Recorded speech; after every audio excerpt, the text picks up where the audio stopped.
Merci à vous. Merci, et puis un bon avion alors, pour retourner à Toulouse. Tu as peut-être le temps d'écouter Alain Valverde, qui va nous parler lui également de sa manière de former les internes à la chirurgie robotique. Peut-être nous expliquer le contexte dans lequel il travaille, à la Croix-Saint-Simon, je crois. Tu vas nous expliquer ça.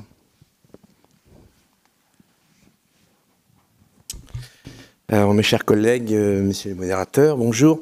Merci pour l'invitation. J'associe à la présentation Sébastien Frey, qui est dans la salle et qui est président du syndicat des jeunes chirurgiens viscéraux et qui a contribué à cette petite présentation. Alors, j'ai un conflit d'intérêts.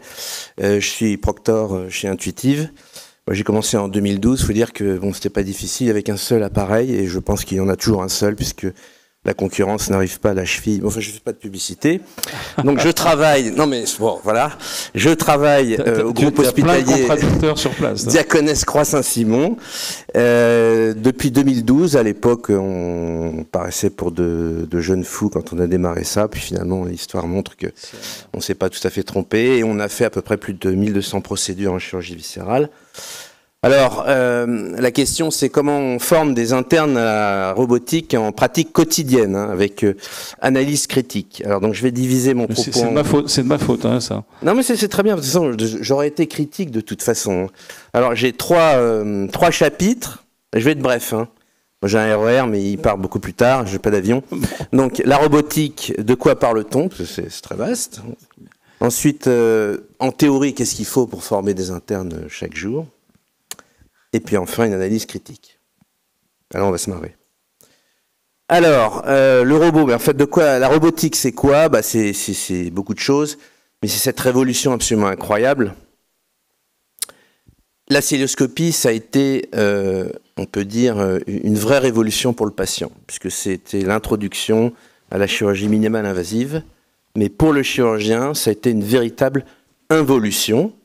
C'est-à-dire que tout d'un coup, on lui a demandé d'opérer en 2 dimensions, avec une main qui n'a que 4 degrés de liberté, un effet fulcrum, c'est-à-dire l'impossibilité de se déplacer par rapport à la paroi. Donc la robotique, en fait, c'est tout ce qui va rendre la capacité physiologique de faire physiologiquement de la chirurgie. Alors, ne perdons pas de base que la robotique, c'est de la cœlioscopie. C'est de la chirurgie mini-invasive, c'est de la télémanipulation, voilà. Et donc, je rappelle ici que le robot n'est qu'un outil. Alors, pour l'instant, on en fait toute une affaire, et je pense que dans 10 ans, le robot sera comme les tablettes qu'on met dans les mains de nos jeunes enfants, ça ne posera même pas aucun problème, ce sera juste un outil de plus. Mais pour l'instant, on s'y attarde, parce qu'effectivement, c'est une vraie révolution pour le chirurgien. Alors, vous voyez dans le paysage concurrentiel de tout ce qui trait à la robotique, pas simplement chirurgicale, mais aussi biologique, les micro-organismes, l'intelligence artificielle, vous voyez qu'il y a à peu près 5 majeures industries, dont Intuitive Surgical, c'est lui de loin qui est le plus haut placé, mais ne croyez pas que je sois ici un VRP d'Intuitive. Et donc, je vais parler du seul robot que je connaisse, qui est le robot dans sa forme blockbuster. Il y a 2 modèles maintenant. Il y a le modèle américain et il y a le modèle coréen qui est un peu un ersatz d'Intuitive. C'est-à-dire que le chirurgien est à une console, complètement imprégné dans sa console, avec des manipulateurs. Vous avez des bras qui vont être arrimés à la table opératoire et l'intermédiaire de tout ça, c'est une colonne qui va faire beaucoup de choses, qui fait déjà beaucoup de choses, qui fait entre autres la vidéo de contrôle, mais qui fait aussi l'énergie, qui va faire la réalité virtuelle augmentée, qui va faire l'enregistrement, qui va faire énormément de choses. Alors, un petit mot sur l'evidence-based medicine. On a dit beaucoup de choses actuellement. Il y a plus de 1500 publications rien que sur le rectum pour le robot.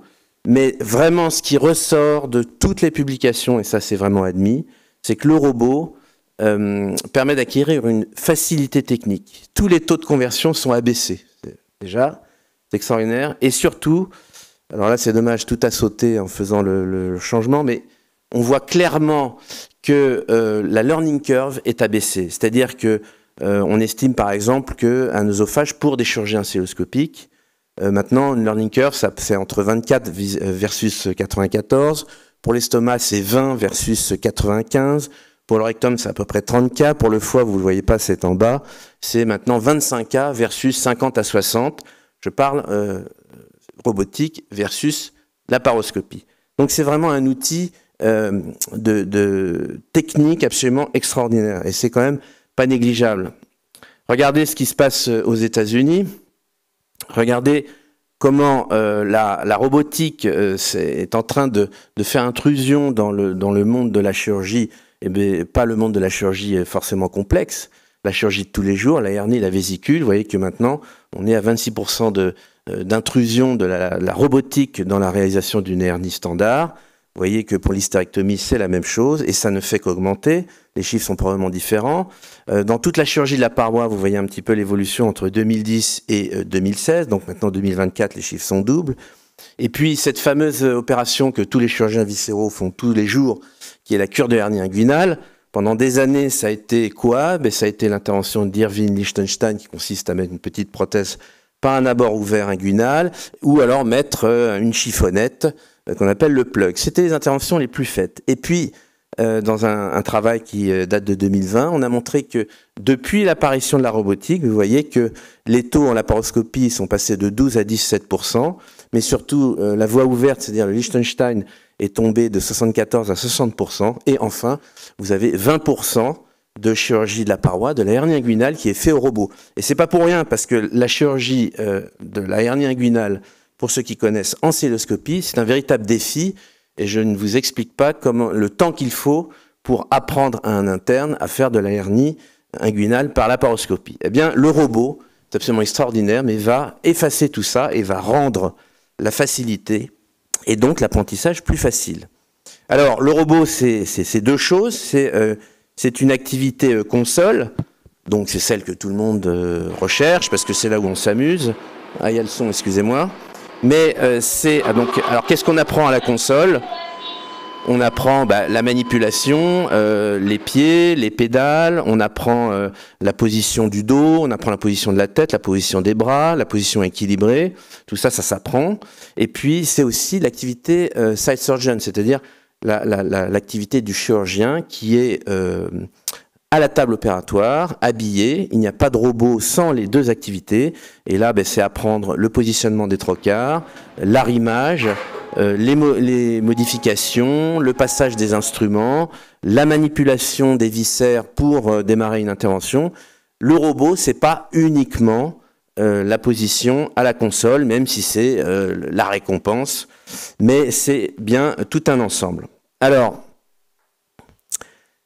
qu'est-ce qu'il faut pour, une fois présenté le robot, qu'est-ce qu'il faut pour former un interne chaque jour? Les besoins théoriques, la base.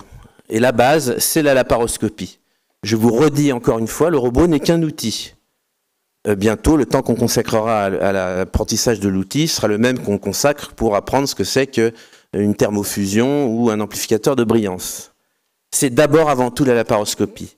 Si vous avez la meilleure voiture de la Terre, vous ne connaissez pas le code de la route, c'est pas la peine de la prendre.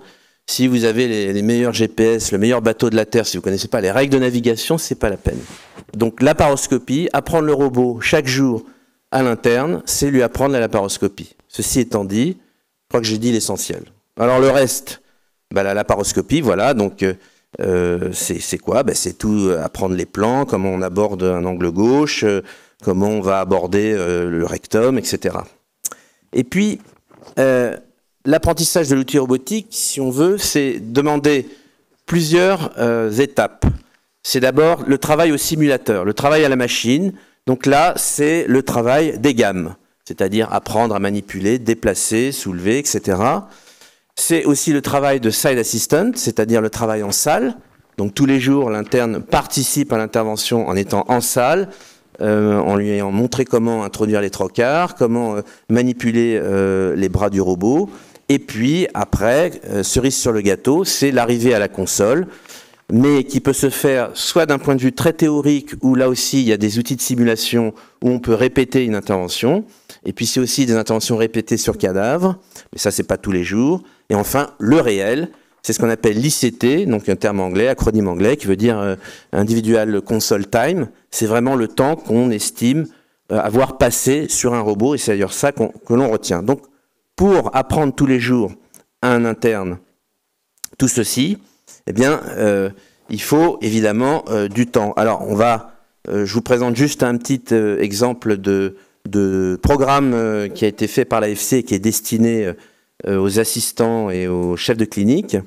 Voilà un exemple d'un programme structuré de robotique. Vous voyez, donc ça se fait sur une année. Vous avez des phases préparatoires, des phases très théoriques, des passages en laboratoire, donc à l'IRCAD pour ne pas le nommer, avec des cas qui sont discutés, des rappels, des apprentissages de docking, puis un développement de l'intervention, des interventions assistées, jusqu'à arriver au NEC plus ultra, c'est-à-dire une procédure réalisée en entier avec une vidéo qui est montée et puis commentée. Voilà un exemple de programme robotique. Alors, analyse critique. Déjà, sur un sondage qui avait été fait au sein de l'association des jeunes chirurgiens viscéraux, vous voyez déjà que sur un sondage où il y avait, certes 40% de participation, mais c'est quand même intéressant, déjà il y a 35% des internes qui se plaignent de l'absence de compagnonnage. Et puis 48% des internes estiment ne pas avoir accès à la simulation procédurale. Donc vous voyez déjà, sur la base c'est un peu compliqué, mais sur les questions spécifiquement robotiques, mais vous voyez que 72% des internes n'ont jamais accès au simulateur robotique. Ce qui est quand même un petit peu embêtant. 27% ont accès à un stage avec une pratique régulière de chirurgie robot assistée, 27%, et 2% se considèrent, seulement 2% se considèrent entièrement formés à la robotique. Alors, en France, clairement, on est actuellement en mode acquisition des plateformes robotiques, mais ça n'est pas réparti partout. Et pour les établissements qui ont un robot, seuls 63% des établissements ont l'outil spécifique de simulation. Et vous voyez que pour le programme de formation à la chirurgie robot assistée, celui-ci, tel qu'il est décrit, c'est-à-dire bien structuré, avec des cours, formation théorique, vidéo, etc., il n'est que de 18%. Enfin, vous voyez que sur un programme, cette fois-ci français, de chirurgie thoracique, les chirurgiens thoraciques ont énormément progressé dans la robotique. Je pense qu'ils ont même progressé beaucoup plus vite que les chirurgiens viscéraux. Je pense que probablement parce qu'ils ont l'esprit certainement beaucoup plus ouvert. Vous voyez, sur un standard de 101 chirurgiens, 70% avaient déjà fait des exercices de simulation.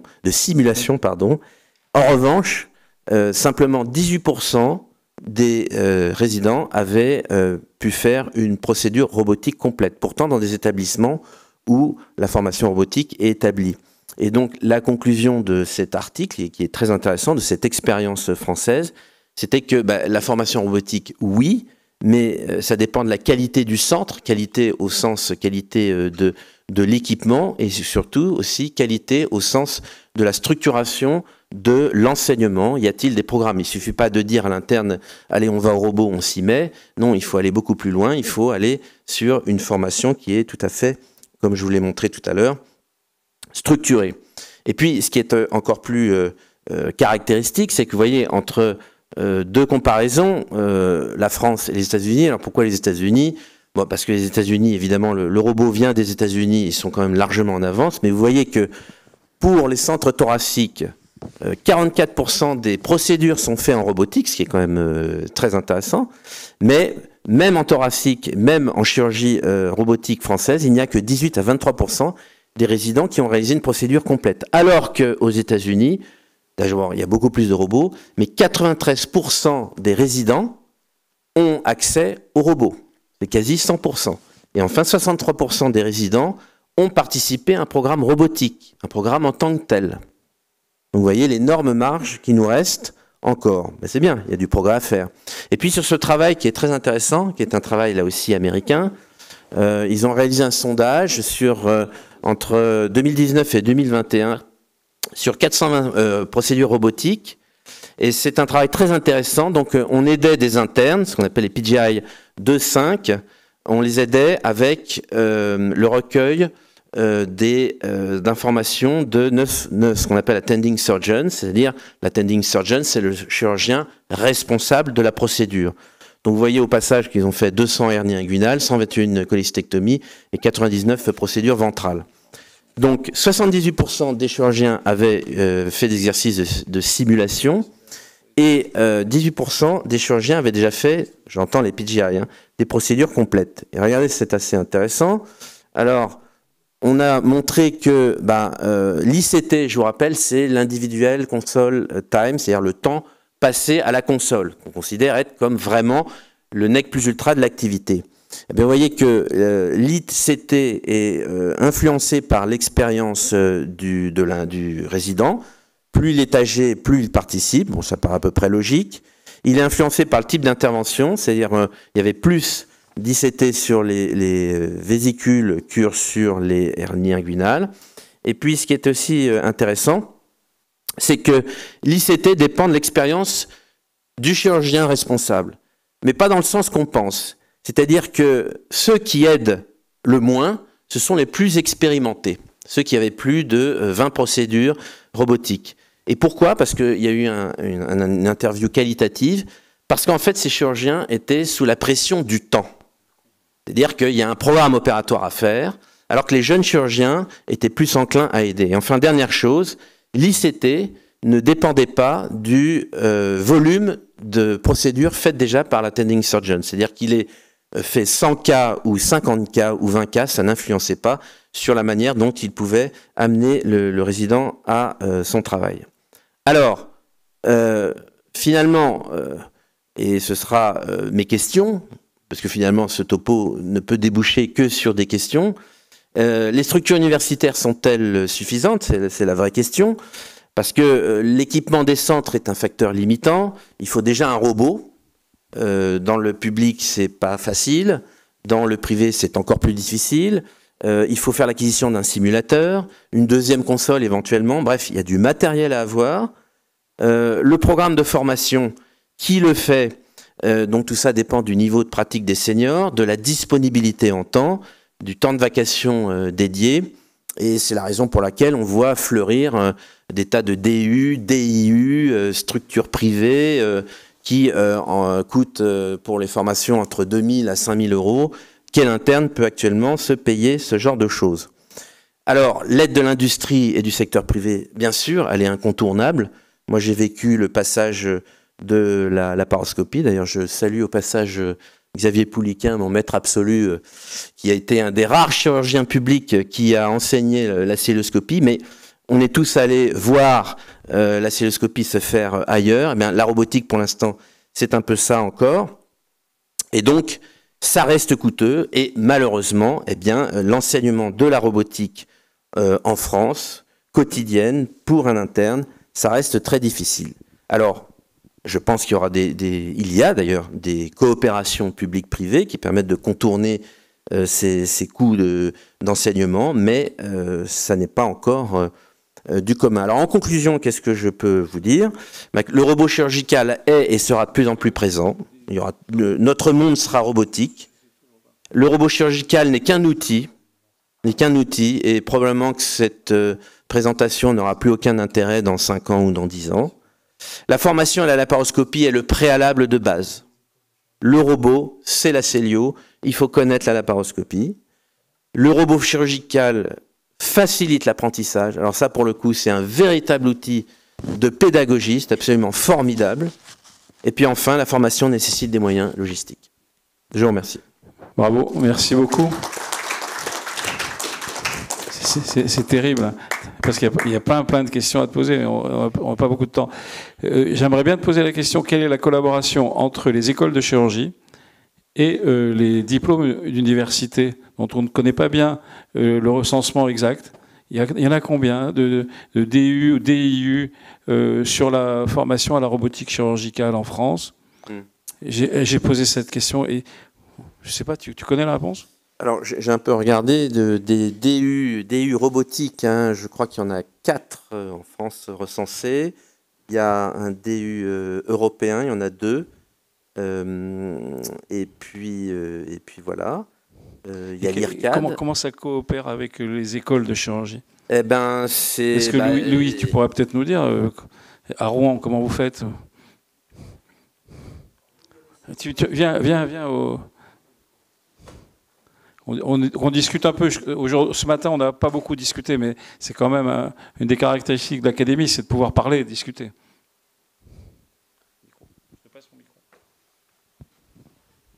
On a la chance d'être un centre de simulation équipé de simulateurs de robots. Dans le cadre des journées de DES de chirurgie viscérale, on met les internes sur des situations robotiques planifiées de 2 heures, répétées 4 fois dans l'année, mais ça reste une initiative locale. On est en collaboration avec le DU de chirurgie robotique à Nancy, où on envoie certains de nos jeunes seniors qui peuvent être pris en charge par formation continue, qui viennent faire leurs 16 premières heures sur le simulateur du robot, et après ils vont terminer leur parcours à Nancy. Mais ils sont financés par la formation continue.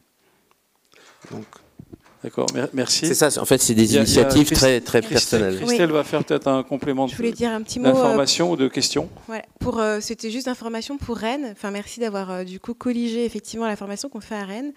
Depuis 2022, 2 fois par an, Intuitive nous prête 4 systèmes en fait.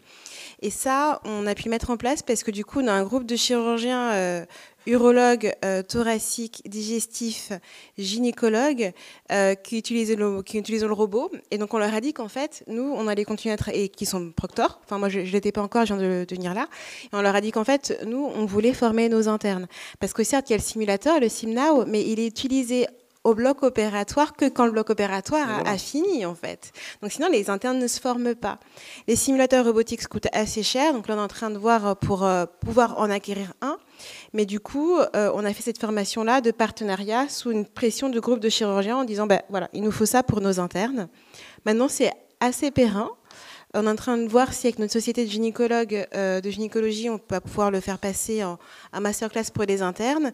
Et c'est proposé aux internes de la région ouest, pas qu'aux Rennais.